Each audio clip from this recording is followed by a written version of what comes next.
समझता नहीं था हवाओं से मैं यूं उलझता नहीं था है सीने में दिल भी कहाँ थी मुझे ये खबर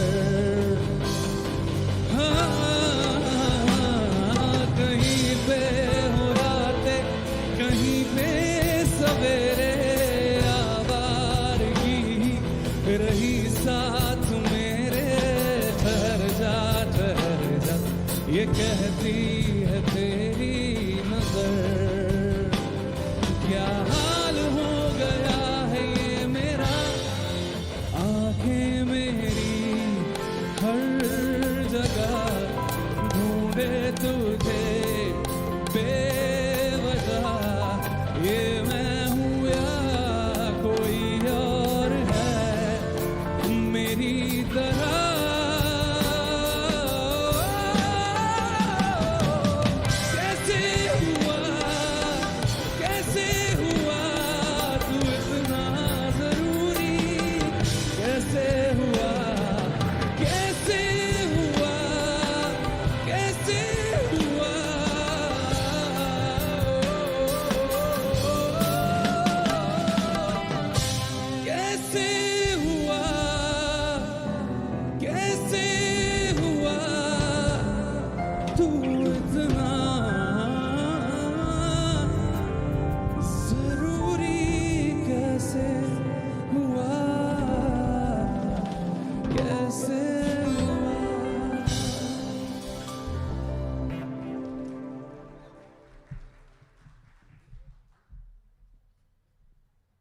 बहुत बहुत शुक्रिया आप सबका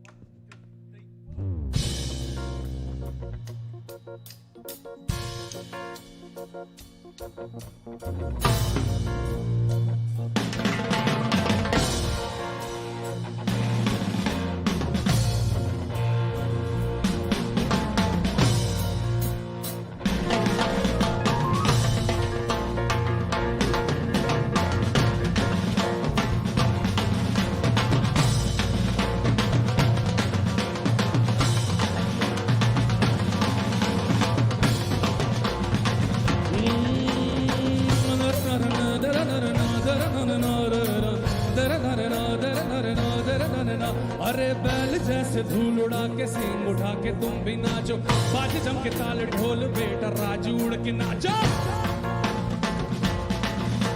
अरे बैल जैसे सींग उठा के धूल उड़ा के तुम भी नाचो बाज जम के ताल ताल ढोल बेटा राजू उड़ के नाच, शेर से भी तेज देखो चल सके न कोई नाचो, अस्तबल में घोड़े जैसे बात डोर छोड़, मिट्टी जोता रोटू मोटा मिर्चा खा के ऐसे नाचो, के आजा छोरे, के आजा छोरे, के आजा छोरे, नाचो नाचो नाचो नाचो नाचो नाचो धीरे नाचो, नाचो नाचो नाचो नाचो नाचो नाचो अरे नाचो, अरे नाचो नाचो नाचो कच्ची कैरी जैसे कट्टा नाचो, अरे नाचो नाचो नाचो कुछ बात लागे ऐसा नाचो।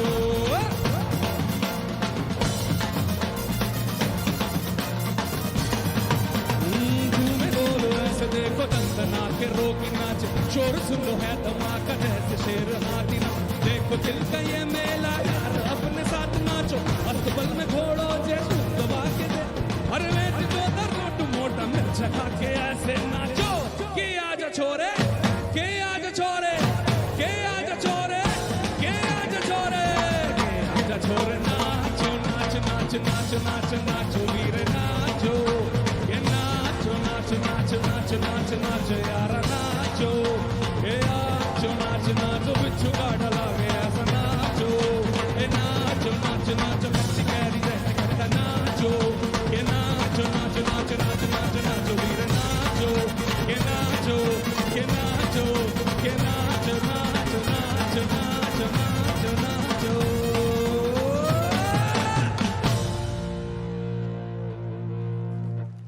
Thank you so much. Thank you. Thank you. Thank you.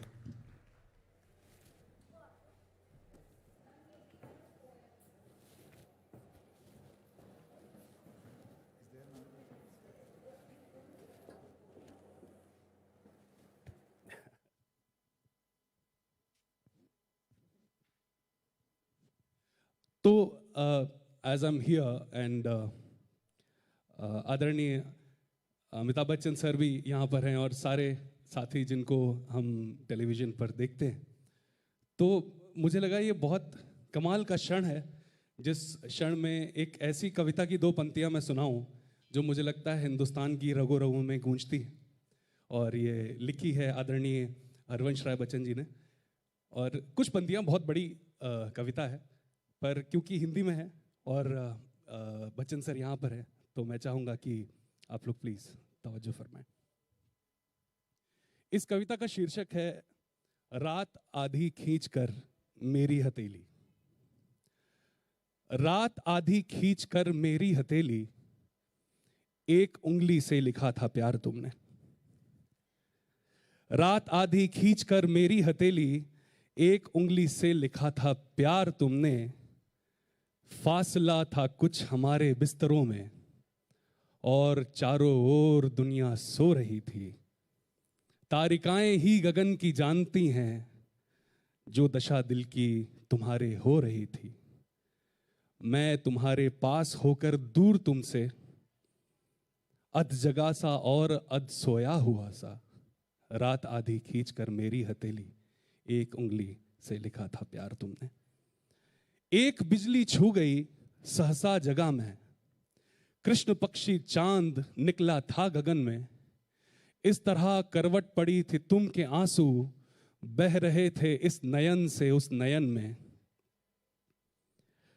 मैं लगा दूं आग इस संसार में, प्यार जिसमें इस तरह समर्थ कातर। जानती हो उस समय क्या कर गुजरने के लिए था कर दिया तैयार तुमने। रात आधी खींचकर मेरी हथेली, एक उंगली से लिखा था प्यार तुमने। प्रात ही की ओर को है रात चलती और उजाले में अंधेरा डूब जाता। मंच ही पूरा बदलता, कौन ऐसी खूबियों के साथ पर्दे को उठा था। एक चेहरा सा लगा तुमने लिया था और मैंने था उतारा एक चेहरा। वो निशा का स्वप्न मेरा था कि अपने पर गजब का कर लिया, अपने पर गजब का था किया अधिकार तुमने। रात आधी खींचकर मेरी हथेली, एक उंगली से लिखा था प्यार तुमने। और उतने फासले पर आज तक 100 यत्न करके भी ना आए फिर कभी हम। फिर ना आया वक्त वैसा, फिर ना मौका उस तरह का, फिर ना लौटा चांद निर्मम और अपनी वेदना मैं क्या बताऊं। क्या नहीं ये पंक्तियां खुद बोलती हैं। क्या नहीं ये पंक्तियां खुद बोलती हैं, बुझ नहीं पाया अभी तक उस समय जो रख दिया था हाथ पर अंगार तुमने, रात आधी खींचकर मेरी हथेली एक उंगली से लिखा था प्यार तुमने। बहुत खूब, बहुत खूब, बहुत खूब। विशाल भाई बहुत बहुत धन्यवाद। बहुत शुक्रिया, बहुत शुक्रिया। एक सवाल मैं आपसे पूछना चाहता था, ये जो आपने पंक्तियां पढ़ी और उससे पहले जो जी आपके गाने पर तो मैं देखता हूँ कि मतलब लोग दीवाने हो देते हैं। जी। मैंने कुछ ऐसे भी कॉन्सर्ट्स वगैरह देखे हैं, वीडियोस देखे हैं जिसमें आपका गाना सुन के लोग रो देते हैं या तो बहुत खुश हो जाते हैं या रोने लगते हैं। Your music moves them. जी। तो मैं आपसे सवाल ये पूछना चाहता हूँ कि क्या कभी ऐसा हुआ है कि कोई आपका परिचित डिप्रेशन में हो या काफ़ी बीमार हो और आपने संगीत से ठीक कर दिया हो? देखिए, मुझे ऐसा हमेशा लगता है कि जब आप संगीत या कोई भी कला क्षेत्र, आप किसी भी कला क्षेत्र में होते हैं, आपके अंदर किसी भी प्रकार की कला होती है, तो ईश्वर ने आपको स्वयं चुना होता है कि आप लोगों की मदद कर सकें। क्योंकि मेरा ऐसा मानना है कि कोई भी कलाकार, सब कलाकार सच अगर बोलेंगे तो उनको पता होगा कि ये कला आपकी तो होती नहीं, ईश्वर आपके माध्यम से लोगों तक पहुंचाता है। मेरे केस में, क्योंकि मैं उत्तर प्रदेश उन्नाव का रहने वाला हूँ, तो बहुत छोटे सिरे से कला को हमने देखा है। तो अब जब यहाँ मुंबई में हम ये काम कर रहे हैं तो बड़े सारे किस्से सुनने को मिलते हैं, क्योंकि हमारे यहाँ तो संगीत भी कोई पहचानता नहीं था। अगर आप किसी से कहें कि आपको करना क्या है, संगीत करना है, तो लोग बोलेंगे अच्छा काम क्या करोगे संगीत तो ठीक है। आपके सवाल का जवाब देते हुए, एक बार एक गाना था और हमारे पास एक अननोन नंबर से कॉल आया कि कोई आपसे बात करना चाहता है। तो हमने फ़ोन उठाया और एक लड़की फूट फूट कर रो रही है। मैंने पूछा क्या हुआ, तो उसने बोला 3 दिन पहले मैंने खुदकुशी करने की ट्राई करी और डॉक्टर सारे लोग हार मान चुके थे कि क्या हो रहा है, ये रिएक्ट क्यों नहीं कर रही है। और उसे हमारा एक गाना सुनाया गया और वो रोने लगी और उसको वापस जीवन मिला। तो उसने हमें इस चीज़ के लिए शुक्रिया अदा किया। और ऐसे लाखों मैसेजेस जब आते हैं, जब लोग आपसे कहते हैं कि आपके गाने मरहम की तरह काम कर रहे हैं, तो मन करता है कि और मेहनत करें। और जब तक ईश्वर ने अनुकंपा दी है, जब तक ये आशीर्वाद है ईश्वर का, तब तक ऐसे ही बांटते हैं। बहुत ही बढ़िया, बहुत ही बढ़िया।